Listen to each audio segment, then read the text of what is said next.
আপনি দেখেন আপনার স্ত্রী এবং আপনি শুয়ে আছেন পাশাপাশি, আপনি একটা মোবাইল টিপতেছেন, আপনার স্ত্রী মোবাইল টিপতেছে, কে কখন ঘুমাইতেছে কেউ জানে না, কেউ জানে না।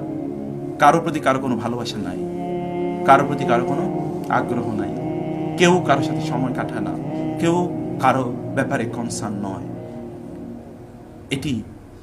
এভাবে আমরা আমাদের নিজেদেরকে তৈরি করেছি।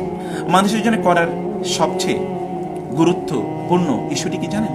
আপনি মানুষের জন্য যা করবেন আল্লাহ তাআলা আপনার জন্য তাই করবে। ওয়াল্লাহু ফি আউনিল আবদি মা কানাল আবদু ফি আউনি আখিহি। আপনি অন্য কোন মানুষের জন্য যা যা করবেন আল্লাহ তাআলা হুবহু আপনার জন্য তাই করবে। আচ্ছা, এর চেয়ে বড় আর প্রতিজ্ঞা কি হতে পারে? এটা আল্লাহ তাআলা করবেন, আল্লাহ তাআলা করবেন। তাহলে আপনি অন্যের জন্য হাত বাড়িয়ে দেন, আল্লাহ আপনার জন্য হাত বাড়িয়ে দেবেন। বরং আল্লাহর হাতটা তো আপনার হাতের চেয়ে অনেক অনেক বড়, তাই না?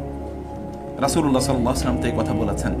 যদি আল্লাহ তাআলা বলেন, যখন আমার বান্দা আমার দিকে এক বিগত এগিয়ে আসে তখন আমি তার দিকে কি এক হাতে এগিয়ে যাই, যখন আমার বান্দা আমার দিকে হেঁটে আসে আমি তার দিকে কি করি? দৌড়ে যাই। এটা আল্লাহ বলেছেন না?